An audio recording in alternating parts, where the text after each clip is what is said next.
기도하겠습니다. 사랑과 은혜가 많으신 아버지 하나님, 오후의 이 시간에 하나님 앞으로 나와 함께 예배드리며 주의 말씀을 듣기를 원합니다.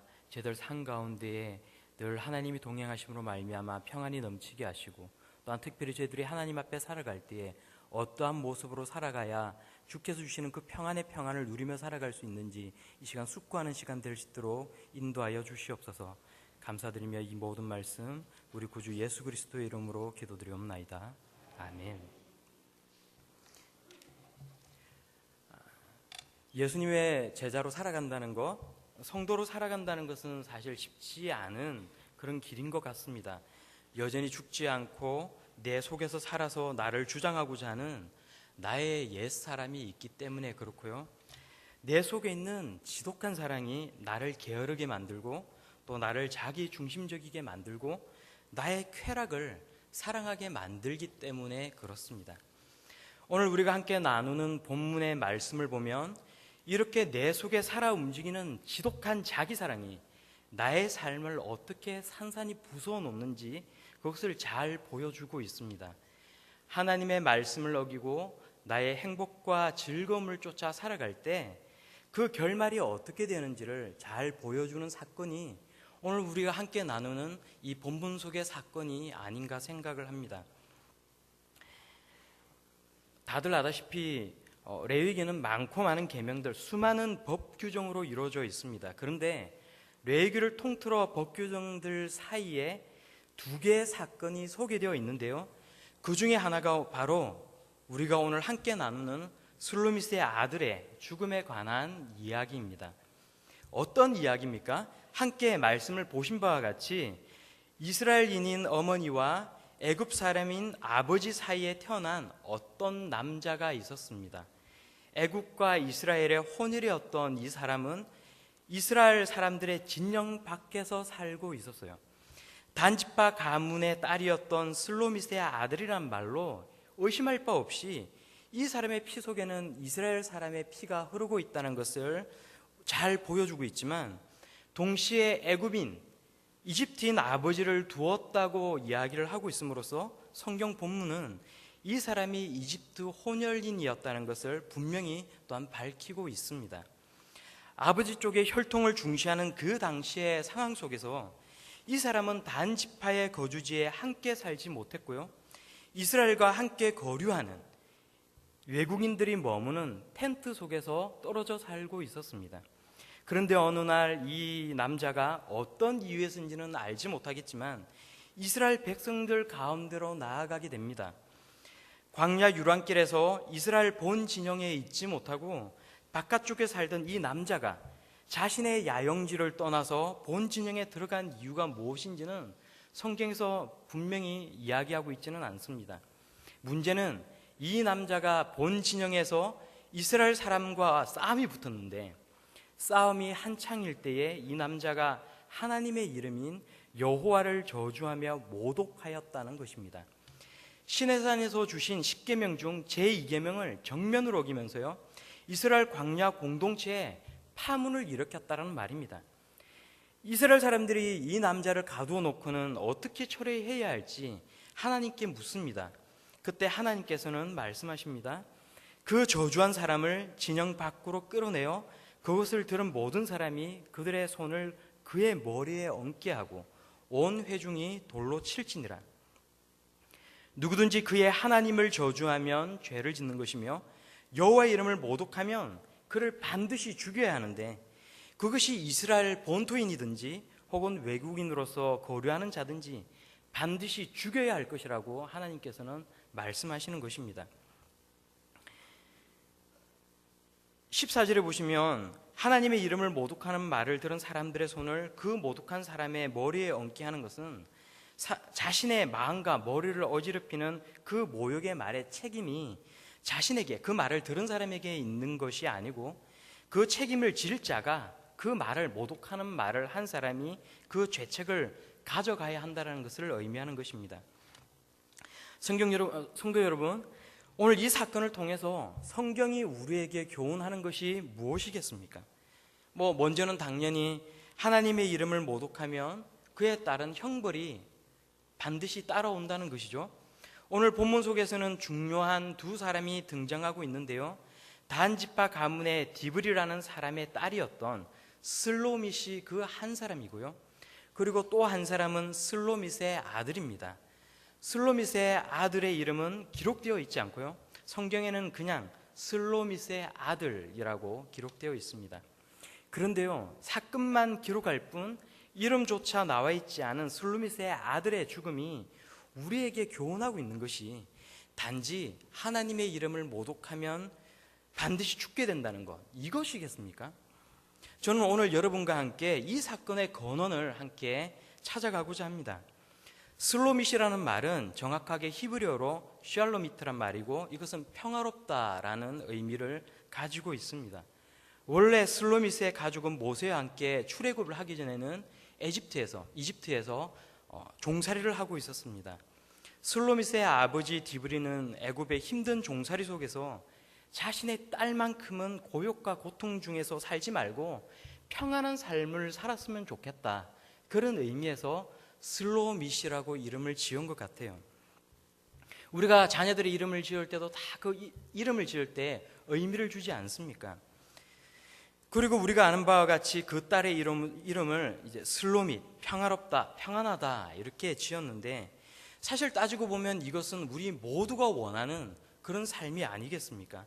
예수님께서는 마태복음 10장 12절을 보면 전도를 하다가 어느 집으로 들어가면 그 집에 샬롬을 빌라, 그 집에 평안을 빌라라고 말씀하셨습니다. 인생 가운데서의 평안이라는 것은 시대와 인종과 종교를 막론하고 모두가 누리고 싶어하는 것입니다. 성도 여러분, 지금 평안한 삶을 살고 계십니까? 앞으로도 평안의 축복을 누리기를 원하십니까? 그런데 우리의 삶이 평안 가운데에 거하지 못하고 고통과 괴로움 속을 방황하는 그 이유가 무엇일까요? 우리 삶에 평안이 깨어지는 이유가 무엇인가를 여러분에게 묻고 싶습니다. 이 사건의 근원 속으로 함께 더 들어가 보기를 원합니다. 하나님께서는 그분의 백성으로 삼으신 이스라엘의 순수성을 유지하기를 원하셨습니다. 그래서 하나님께서는 이방 민족과 이스라엘 사람들이 결혼을 못하게 하셨어요. 왜냐하면 우상 숭배가 극심했던 이방 민족과 결혼을 하게 되면요, 이때 사람의 연약함을 통해서 하나님을 섬기는 그 신앙이 변질될 것을 우려하셨기 때문입니다. 이방 사람들처럼 천세의 부유함과 다산을 쫓아가는 이방 신앙으로 변질되고 만다는 것입니다. 그런데 솔로밋은 출애굽하기 전에 이집트에 있을 때 애굽 남자를 만나게 됩니다.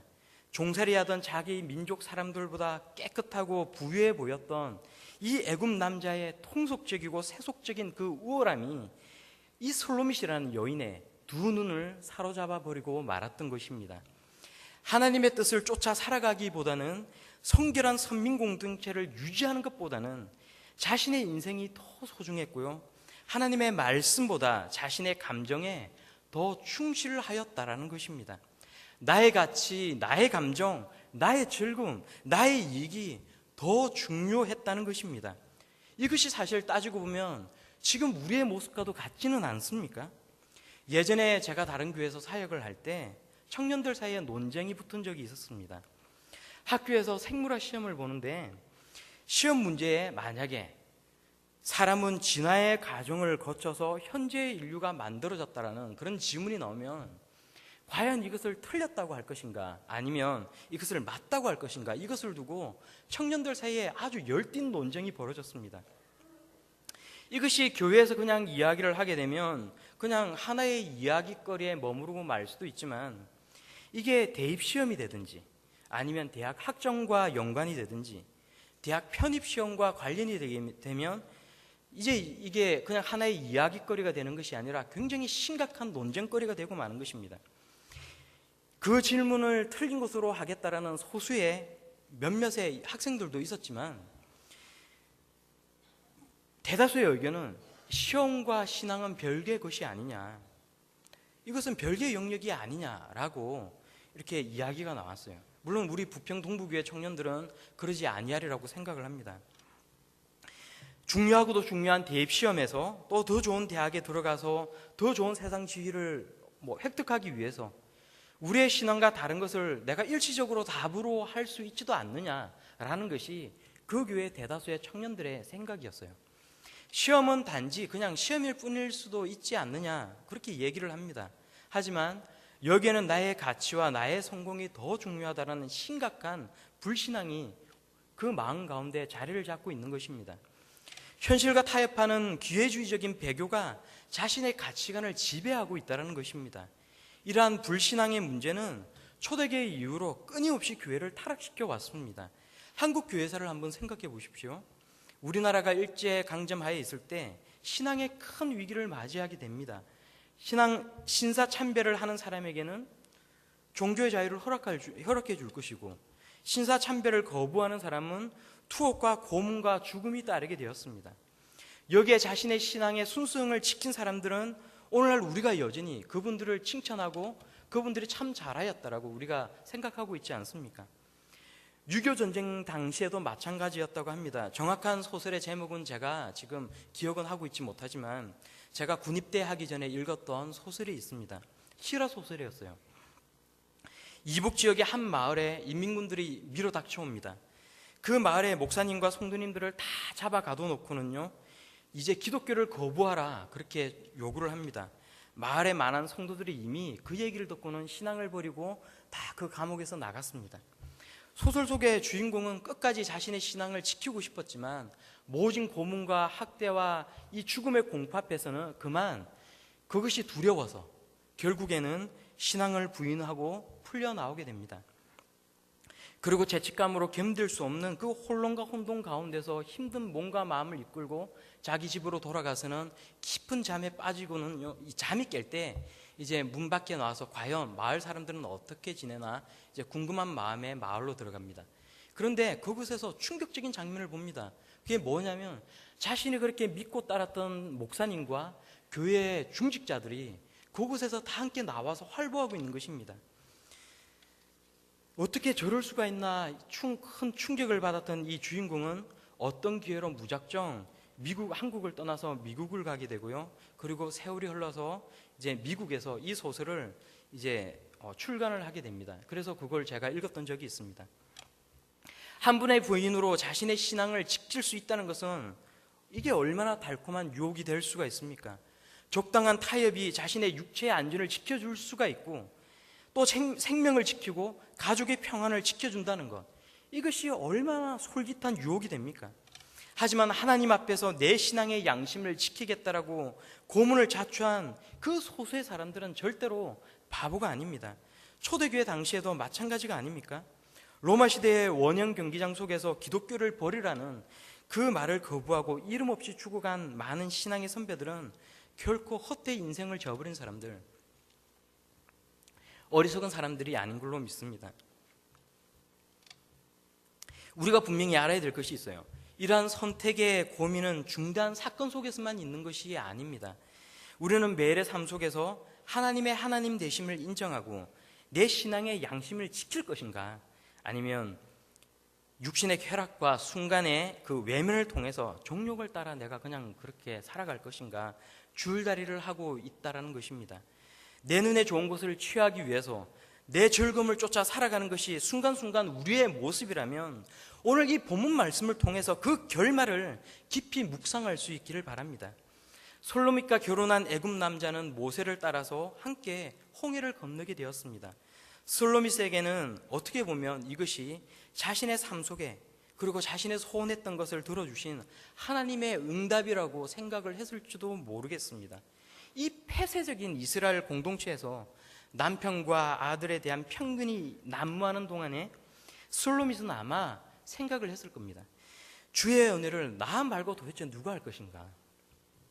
스스로 자신을 위로하면서 마이웨이를 고수했는지도 모르겠습니다. 세상 사람들은 다 모르고 다 우리를 비웃지만 봐라, 하나님께서 내가 애굽 사람과 결혼할 수 있도록 허용해 주셨고, 그래서 우리가 지금 홍해를 나와서 이렇게 함께 가나안을 향해 가고 있지 않느냐. 이렇게 아들을 데리고 광야를 지나는 동안 남편이 이스라엘 사람이 아니란 이유로 슬로밋 자신과 자신의 남편과 아들은 이스라엘 본 진영이 아닌 바깥 야영지에서 머물게 됩니다. 한편으로는요, 슬로밋이 좋아서 이스라엘 사람과 결혼을 했지만 애굽의 관습과 종교에 익숙지 못했던 그 슬로밋의 남편은 사실 하나님께서 모세를 통해 주신 그 말씀들이, 그 계명들이 자신의 마음에 맞지 않았을지도 모르겠어요. 슬로밋의 남편 외에도 이스라엘 사람들을 따라서 나온 애굽 사람들이 제법 있었는데 그 사람들이 문제를 일으켰던 기록이 민수기에는 기록되어 있습니다.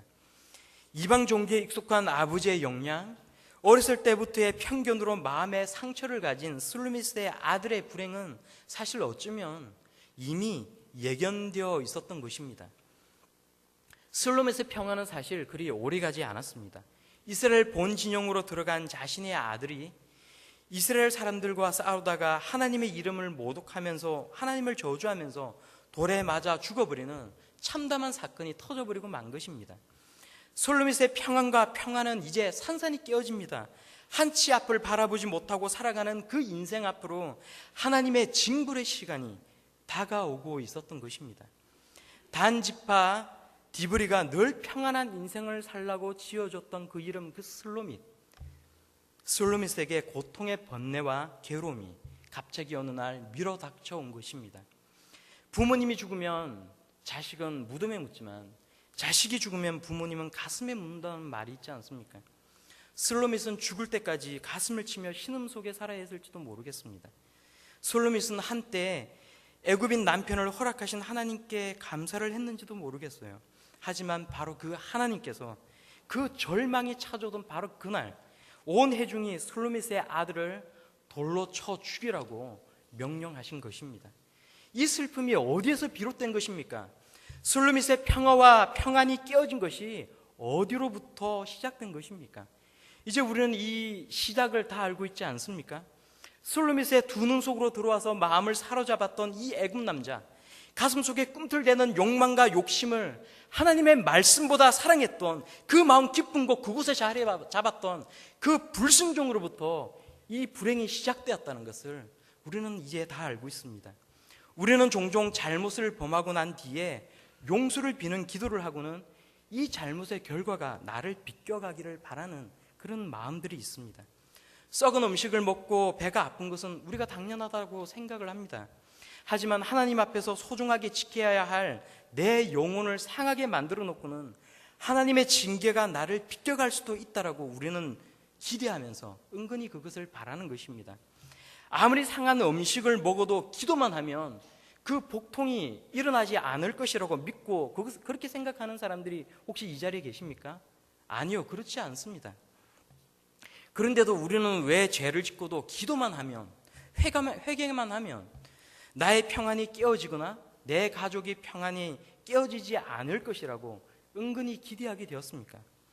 한치 앞을 바라보지 못하는 우리는 알지 못하지만 하나님의 시간에 맞추어서 징계의 파도는 점점 쓰나미처럼 우리 앞으로 밀려오고 있는 것입니다. 잘못을 범했으면 당연히 그 징계를 받으면서 인내하고 이 일을 겪음으로써 다시는 동일한 죄를 범치 않기 위해서 몸부림치는 것이 우리 신앙을 가진 사람의 바른 태도가 아니겠습니까? 오늘 우리의 살아갈 길을 빌립보서를 통해 함께 보고자 합니다. 자신의 옛 사람을 십자가에 못 박고 말씀대로 살아가기를 원했던 그 한평생을 몸부림쳤던 사도 바울의 고백이 이렇게 나와 있습니다. 빌립보서 1장 20절을 함께 찾아보길 바랍니다. 신약 성경 318페이지 빌립보서 1장 20절입니다.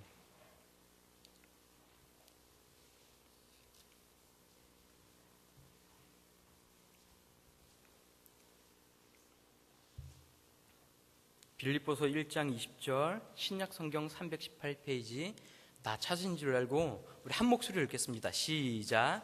나의 간절한 기대와 소망을 따라 아무 일에든지 부끄러워하지 아니하고 지금도 전과 같이 온전히 담대하여 살든지 죽든지 내 몸에서 그리스도가 존귀하게 되게 하려 하나니.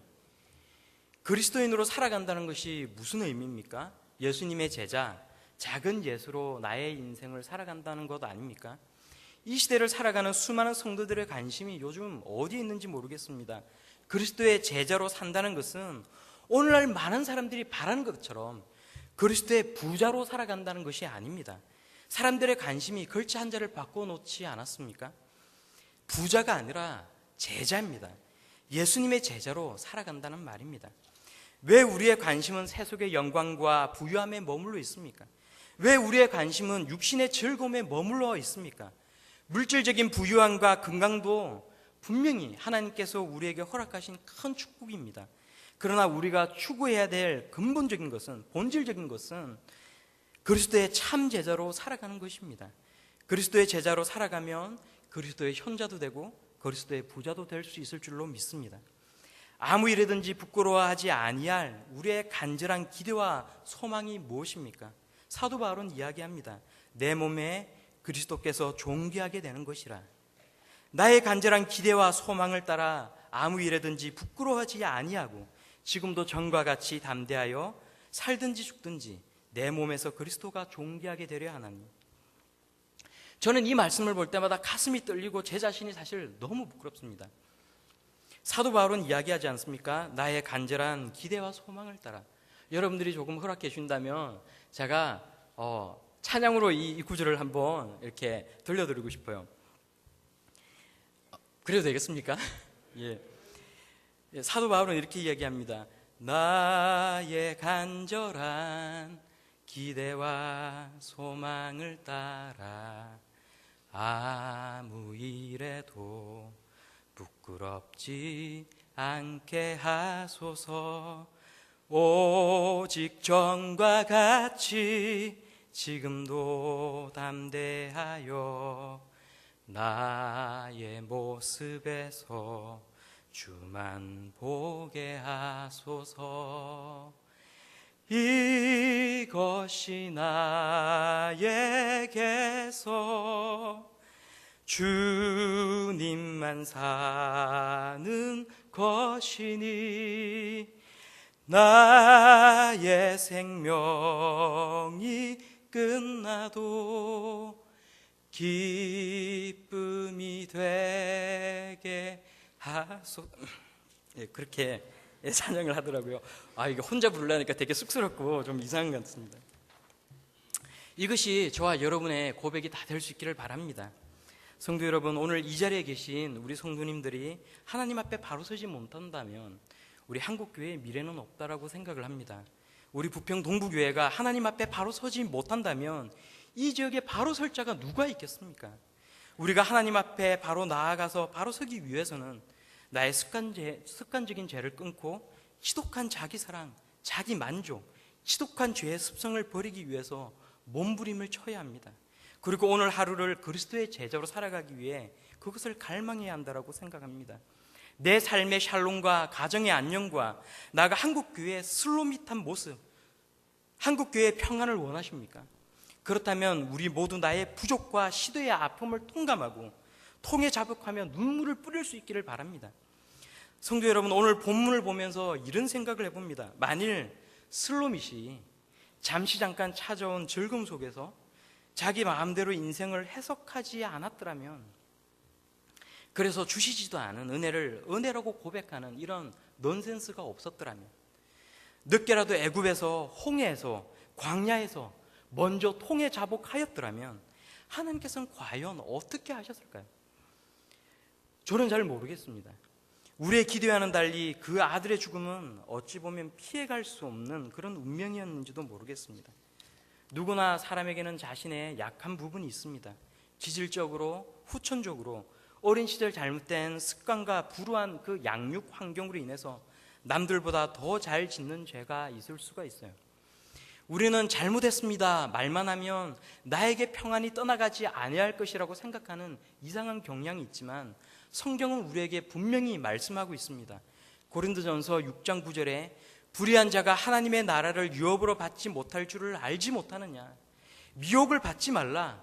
음행하는 자나 우상 숭배하는 자나 간음하는 자나 탐색하는 자나 남색하는 자나 도적이나 탐욕을 부리는 자나 술 취하는 자나 모욕하는 자나 속여 빼앗는 자들은 하나님의 나라를 유업으로 받지 못하리라. 이 말씀은 믿지 않는 사람들에게 주시는 말씀이 아니라 교회를 향해 주시는 하나님의 말씀입니다. 빌립보서 2장 12절은 무엇이라고 말씀합니까? 항상 복종하여 두렵고 떨림으로 너의 구원을 이루라. 히브리서 6장 4절에서 6절은 이렇게 이야기합니다. 한 번의 빛을 받고 하늘의 은사를 맛보고 성령에 참여한 바 되고 하나님의 선한 말씀과 내세의 능력을 맛보고도 타락한 자들은 다시 새롭게 하여 회개하게 할 수 없나니 이는 그들이 하나님의 아들을 다시 십자가에 못 박아 드러내놓고 욕되게 함이라. 교회에 주시는 하나님의 말씀입니다. 우리가 오해하지 않았으면 좋겠습니다. 주의 선하심과 자비하심으로 나의 구원을 잃어버리지 아니하고 하나님의 견임하심 속에 나아가는 것은 이것은 영에 속한 일입니다. 성화를 이루기 위해 오늘 하루를 말씀대로 살려고 나의 약한 육신을 죄 가운데 빠뜨리지 않으려고 몸부림치는 참 성도들에게 주시는 하나님의 그 은혜와 축복과 그 비밀인 것이지, 내 마음대로 내가 그냥 살아도 구원을 얻을 수 있다라는 죄의 허가증이 아니라는 말입니다. 죽지 않은 옛사람의 유혹과 정욕에 빠져서 그냥 내가 다만 주여 이 한마디 던지면 그냥 이것이 해결되고 마는 그런 욕정과 욕심의 허가증이 아니라는 말입니다. 성도로 산다는 것은 그리스도의 제자로 살아간다는 말입니다. 사도 바울처럼 나의 간절한 기대와 소망을 따라서 아무 일에든지 부끄러워하지 아니하고, 이 말은 내가 그냥 누구 앞이든지 떳떳할 수 있다는 말이 아니라 나의 옛사람을 버리고 나의 욕심을 버리고 지독한 자기 사랑을 버리고 성령의 소욕을 따라 하나님의 말씀을 따라 살아가고자 하는 그 고백이 이 말씀 속에 담겨 있는 것입니다. 나의 자아와 지독한 자기 사랑, 자기 중심적인 사고와 정욕을 억누르기 위해 몸부림치며 살아간다는 얘기가 아니겠습니까? 그래서 세상이 주지 않는 그리스도의 평안, 하나님의 샬롬을 누리며 살 수 있는 것입니다. 내가 오늘 허물어지면요, 나의 평안과 내 가족의 안녕과 우리 공동체의 평화가 깨져버리고 맙니다. 그러므로 성도 여러분, 나를 유혹하며 우는 사자같이 그 산길자를 찾는 마귀를 대적하며 살아갈 수 있기를 바랍니다. 날마다 육신을 쳐서 그리스도께 복종케 하는 저와 우리 성도님들이 다 될 수 있기를 간절히 축원합니다. 말씀을 맺겠습니다. 총신대 신학대학원의 한국교회사를 가르치는 우리 박윤규 교수님이 계십니다. 우리 여기 김상훈 교수님도 계시고 하시지만 우리 또 박윤규 교수님께서 채플 시간에 들려주신 말씀이 생각이 나서 그것을 제가 잠깐 이렇게 말씀을 드리고자 합니다.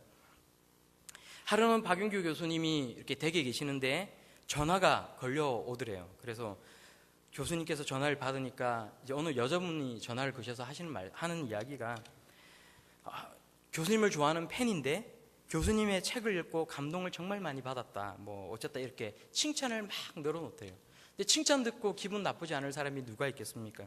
근데 이야기를 계속해서 듣다 보니까 교수님 마음 가운데에 이상한 생각이 들더래요. 교수님께 식사 대접을 꼭 한번 해드리고 싶다. 교수님 사진을 보니까 너무 잘생기셨다. 그러니까 실제로 꼭 보고 싶다. 뭐 꼭 둘이서 한번 만나봤으면 좋겠다. 뭐 이런 얘기를 하는데 교수님이 마음이 영 불편하시대요. 이 교수님 마음속에 음란의 영이 지금 역사하여서 나를 지금 넘어뜨리고 하는 것이 아닌가, 이런 생각이 들더라고 합니다. 그래서 이 교수님께서 아주 담대하게, 저는 담대하게 한 번도 이렇게 외쳐본 적은 없습니다만 아주 담대하게 나세린 예수의 이름으로 명하노니 이 더럽고 음란한 귀신아 썩 물러가라, 이렇게 외쳤다고 합니다. 근데 채플 시간에 이제 제 아내도 그 자리에 같이 듣고 이렇게 다 했지만 그 말을 듣고 이게 제 마음 가운데 드는 생각이, 이게 교수님께서 오해를 하신 것일 수도 있잖아요. 도대체 뒷감당을 어떻게 하시려고 이렇게 하셨나. 근데 이제 그 생각을 딱 하는 순간 교수님이 그러시더라고요. 물론 전화는 끊고, 그렇게 외쳤습니다. 그렇게 하시더라고요. 근데 분명한 건 이러한 유혹 속에서 우리가 중심을 잡고 하나님 앞에 정직하게 살려고 노력하는 사람은 사실 그렇게 생각보다 많지는 않은 것 같아요. 사랑하는 성도 여러분, 오늘 함께 본 슬로미스의 아들 이야기는 우리의 삶 가운데서도 얼마든지 일어날 수 있는 일입니다. 내가 보기에 좋은 것을 취하고 자기 마음에 즐거운 것을 쫓아 행동한 후에 이것이 하나님으로부터 온 은혜라고 오해하는 경우가 그렇습니다. 또 유혹의 순간이 올 때에 단호하게 물리치는 결단과 믿음이 흔들릴 때 우리가 이렇게 솔밋과 같은 그런 실수를 범할 수가 있습니다. 우리 인생의 긴 세월 동안 하나님의 말씀대로 살아가는 것, 그리스도의 제자로 사는 것이 힘겹게 느껴질 때도 있습니다. 우리는 모두가 다 연약한 사람이기 때문에 그렇습니다. 높은 산을 오를 때는요, 그 정상만을 바라보면 너무 먼 길이 험난하게만 보여서 지칠 수가 있습니다. 그렇지만 앞에 걷고 있는 사람의 발걸음을 쫓아 한 발 한 발 내딛다 보면 그 한 발이 목표가 되고 또 한 발이 목표가 되어서 지치지 않고 갈 수가 있다고 합니다. 저와 여러분도 다 그럴 수 있었으면 좋겠습니다. 하루하루 인생의 선택의 기로에 설 때마다 앞에 걸어가신 예수님의 그 한 발 한 발 쫓아서 내딛어 나아가는 신앙의 인생길이 다 될 수 있기를 바랍니다. 그래서 나의 욕심과 욕망, 지독한 자기 사랑을 죽이고 주의 말씀대로 살아갈 때에 평안의 평안으로 채워지는 복된 삶을 사시기를 우리 예수님의 이름으로 간절히 축원합니다. 기도하겠습니다. 아버지 하나님, 이 시간 참으로 저희가 하나님의 말씀대로 살아갈 수 있기를 다시 한번 저희들 자신을 돌아볼 수 있는 시간들이 다 될 수 있기를 바랍니다. 저희들 삶 가운데 허락해 주신 그 삶, 그 평안이 항상 넘치게 하시고 주여 저희들 마음 가운데 유혹이 올 때마다 그 유혹을 뿌리칠 수 있는 강인한 믿음을 허락하여 주시옵소서. 그러할 때에 나와 나의 가족과 나의 공동체의 평안을 지키며 나아갈 수 있는 우리들의 복된 삶이 다 될 수 있도록 인도하여 주시옵소서. 감사드리며 우리 주 예수 그리스도의 이름으로 기도드리옵나이다. 아멘.